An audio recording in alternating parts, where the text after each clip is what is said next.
I'm joined by Jason Boxt. He's the Executive Vice President of PSB Research. They are a firm that does market research and political polling. Let me start there with Trump. Did he make a mistake by talking about the caravan so much and not the economy? What's your take on whether or not it was received well or not? Well, I think it was received perfectly by the people he intended the message for. He has perfected the art of speaking to your base. He's talking about caravan, he's talking about Kavanaugh, and he's talking about tax cuts. And that goes straight to the 35–40% of people who like him and love him. That base, though, when you look at the presidential election, which he won, you had the Hillary Clinton camp and you had the Sanders camp. Right. And a lot of the Sanders camp, they were really unhappy about how things went. Some of them stayed at home. Yeah. Some of them voted for other candidates. It doesn't seem that way this time around. It seems like the Democrats are pretty well galvanized. How does that change the complexion of this race? Well, they put together the coalition in 2018 that they thought they could put together in 2016. So all of a sudden, you've got more women who are running for Congress than ever before. 260 women are on the ballot today, 200 of whom are Democrats, people of color.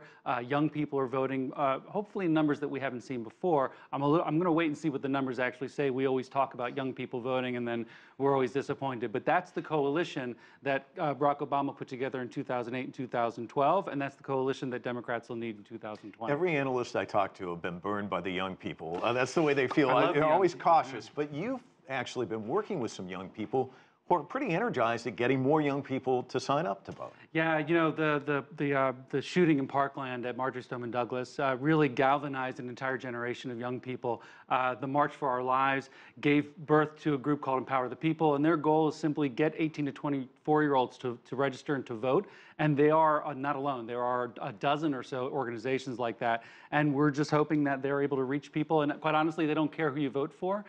You need to vote. It's really important.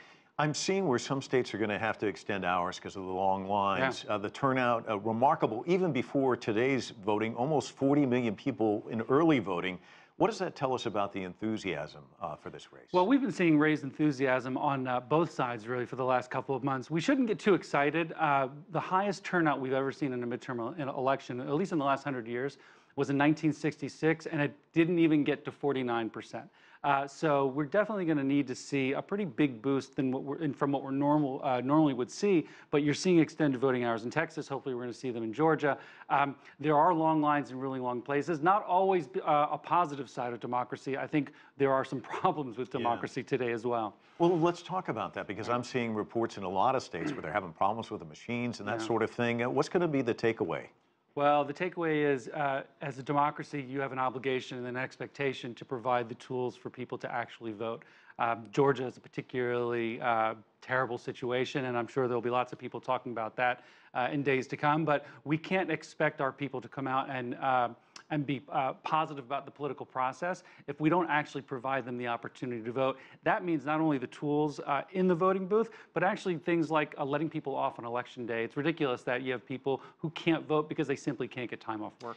Talk to me about specific races that you're going to keep your eye on, and they may telegraph how this evening goes. Well, it's all about the size of the wave, right? So there are races like Virginia 10, which is really local. It's a Republican-held seat. Almost certainly Barbara Comstock is going to lose there. That's the lower end of the wave. The other end of the wave are those Republican seats that aren't even on the radar. So Maryland 1 is a perfect example, a guy named Andy Harris, who is a real Trump advocate.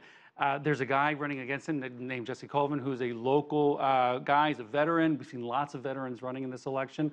If Democrats can compete in places where they've never been able to compete before, that has a huge implication for what we see tonight and tomorrow, but also for 2020 and beyond. And the presidential election starts tomorrow? I think it already started, but certainly we'll start talking about it tomorrow. We'll never get enough of this election stuff. Never. Always great to have you on the program, and I know you're busy tonight, as are we, but Thanks, thank Mike. you for stopping by.